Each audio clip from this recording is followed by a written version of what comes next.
This video is designed to accompany the learning materials assigned for the Gender and Education Model in Pluralism class. I've created this video because much of the popular press, and even the literature that's out there, the focus is on the struggles faced by girls and women in education and the workplace. Common evidence in this argument is the difference between male and female pay in the workplace, and limited representations of women at the highest levels of business and political leadership. In addition, there's a tremendous disparity of women living in poverty versus men, and raising children as the head of the household, having to work for minimum wage or below minimum wage. It's astounding when you actually look at these statistics. These reflect real and important challenges in our society. However, I want to add to this discussion, not change the discussion, but add to it, and suggest that males in our society, particularly those who are marginalized in other areas of their lives, are also struggling, and that we need to begin to be mindful of this emerging area of crisis. In the following slides, I'm going to help you understand more clearly the lay of the land in terms of what's happening with men in our school systems, in society, and how this follows them into adulthood. I'll then talk about women and some of the achievement and other related struggles that they've faced, and follow up with some instructional strategies that may be beneficial for both males and females in the classroom setting. This graphic represents headlines taken from all sorts of popular press that really suggest some of the issues that boys and young men, and men in general, are facing with education and in specific literacy. I think it's important that we focus in on literacy because, as we all know, literacy is the foundation for learning. And this involves not only reading and writing, but also being able to apply and comprehend what is read. And so when we look at some of these headlines, we see that boys are trailing girls in literacy scores, that we've got some dismal high school graduation rates among boys, and overall, boys tend to be having trouble in a school setting. As I said, literacy is a huge issue. What the research suggests is that boys tend to overall underperform and opt out of literacy-related coursework. When asked about school in general, boys have a higher tendency to find little satisfaction or little point in the Institute of K-12 education. This study here by Friedman in 2004 suggests that boys in general find school to be totally pointless and extremely boring. This is a real problem if we're going to try to get them engaged, right? As a result of finding school perhaps pointless, boring, not something worth their time, I'd like you to take a look at the grade point average for high school graduates between 1990 and 2005. Now, these are disaggregated by gender. So I want you to look at the girls coming in at over a 3.0 and the boys coming in under a 3.0. So what's interesting here and what's significant, two things. One, that if you think about the cumulative GPA that's required to get into most competitive colleges, it's above a 3.0. This suggests some potential real snags for our guys who are underachieving in that important GPA area. The second factor is that grade point average isn't just about what a student has learned. What we know about grades and grade point average in general is that it's also conflated with a lot of other factors that indicate good student behavior. Things such as complying with the rules, turning in homework, completing assignments, doing well and paying attention and focusing, participating positively in a classroom setting. These are factors that are also included when we think about what goes into grades. And so not only is the grade point average considered to be a strong predictor or a strong piece of evidence towards how much a student has learned, but also a predictor of potential future success in an academic setting, because good student behavior is typically what's required for achievement in a school setting. Okay, what we're looking at here in this slide is a graph that shows us the kinds of and amount of participation high school students have in extracurricular activities. And so what we see is that males versus females, males have a higher participation in sports, but if you look overall, we see that females dominate the extracurricular activity arena. Now, a couple of things in here I think bear really looking at. One, participating in extracurricular activities is considered to be an indicator of affiliation, participation, and engagement in school. So, what this helps us to, to understand better is that we see more girls than boys participating in school-based activities. The next thing that I think is really, really important to take a look at the Honor Society participation. There we see a very, very high participation among girls versus boys. What's significant to me about Honor Society is that this is not just based upon grades. Honor Society is also considered to be character. Those students who have good character, good grades, they're essentially the role models for the school.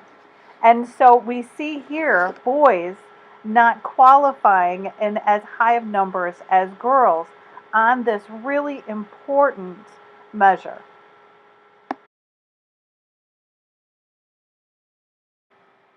And this slide is absolutely eye-opening. Take a look at participation in class. The differences between boys and girls, males and females, as they're preparing to come to class or as they're participating in class. The disparity between boys and girls in bringing their materials and having something to work with, a pencil or a paper, and in having their homework completed. Here we see certainly that girls are setting themselves up for success more times, that many more times than their male counterparts are. Other thing that I would really like to mention is that the practice of grading based upon homework completion can be particularly problematic for our boys versus our girls. So I'd like you to look at the difference between boys and girls in terms of coming to school without their homework. So think about this. If you've got a tremendous emphasis in your class on the completion of homework and turning homework in for your grade, who are you setting up for success? So this may be an area that you want to think through and figure out how important really is the completion of homework.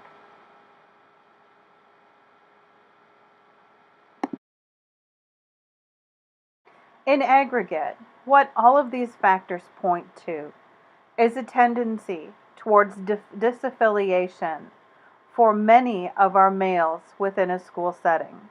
And even for those who seem to be performing okay, quick surveys will indicate a high level of boredom and a lack of overall engagement. On the other hand, we tend to see much different performance from girls across K-12, where we see a high level of affiliation. As I said, participation in extracurricular activities, participation in class, being a good student, getting good grades, complying with the rules, all of those sorts of things, leading to affiliation and higher level achievement. As I've mentioned before, the high school graduation rate among boys in our high schools is approximately 65%. About 67% of our white males graduate from high school. However, only about 48% of African American males graduate. That's less than half.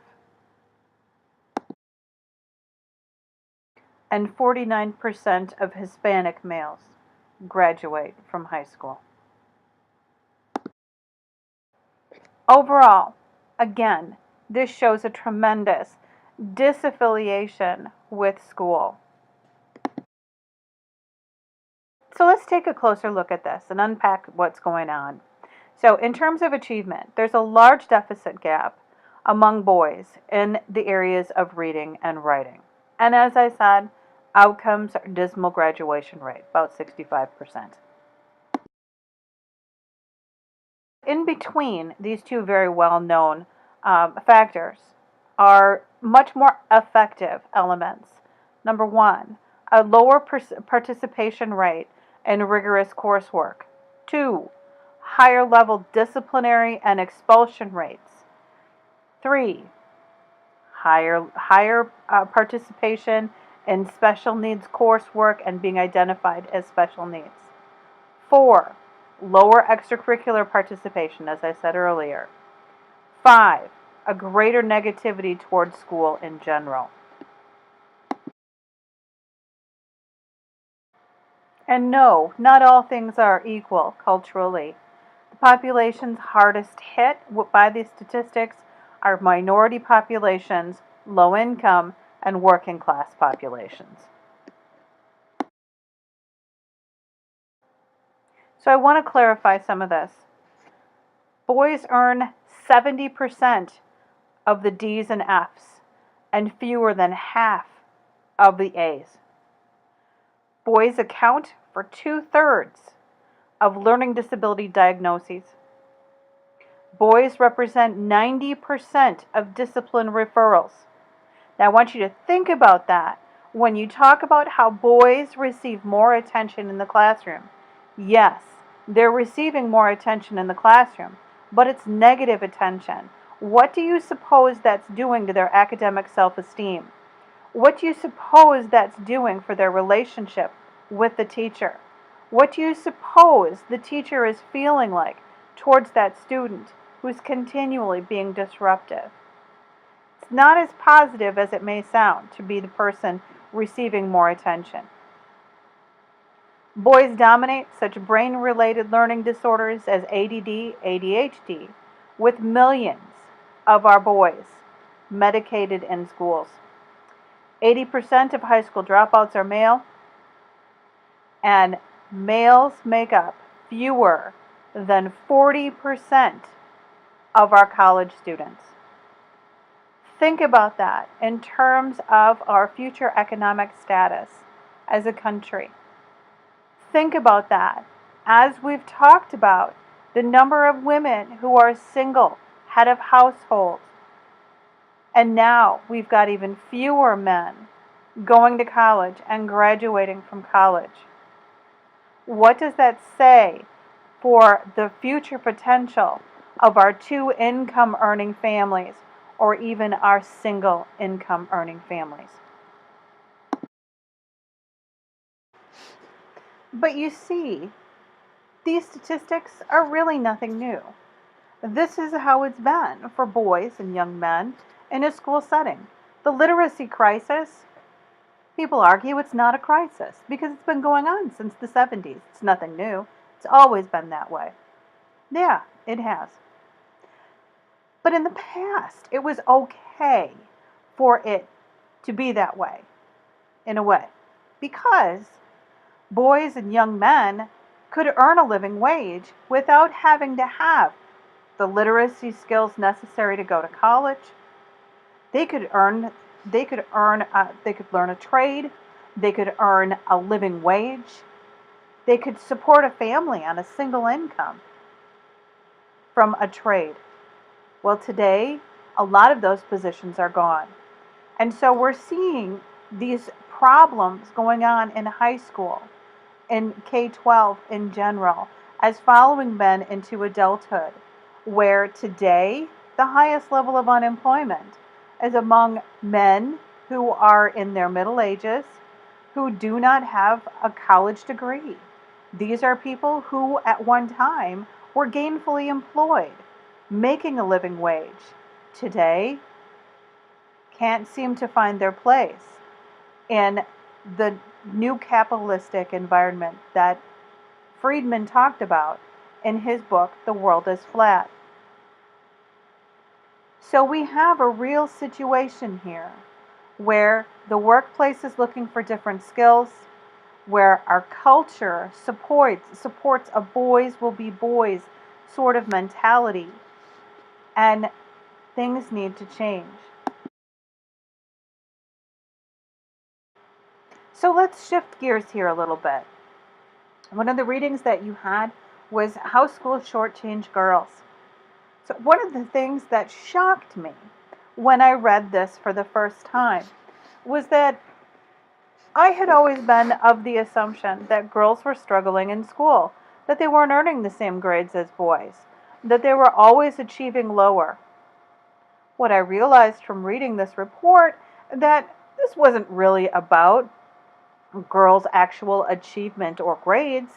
This was instead about girls' self esteem, and that girls' self esteem was struggling, and therefore they may not be reaching their potential. And certainly that there are some academic achievement issues in science and math. Now, if we take a look at the grade point average for our high school students, this certainly supports this idea.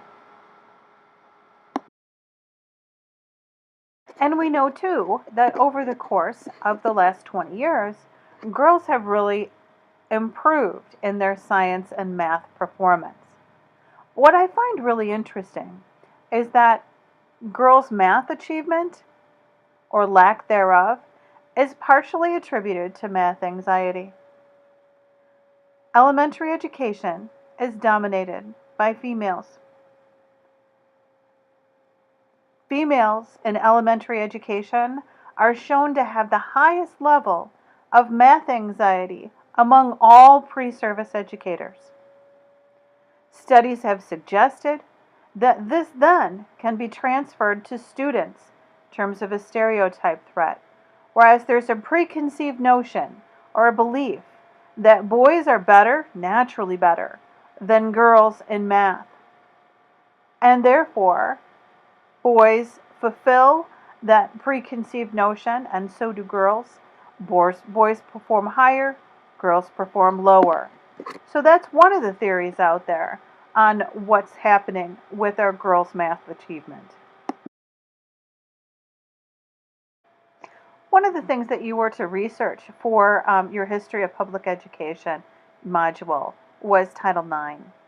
So I want to point out that since Title IX was passed, women and girls' achievement has skyrocketed.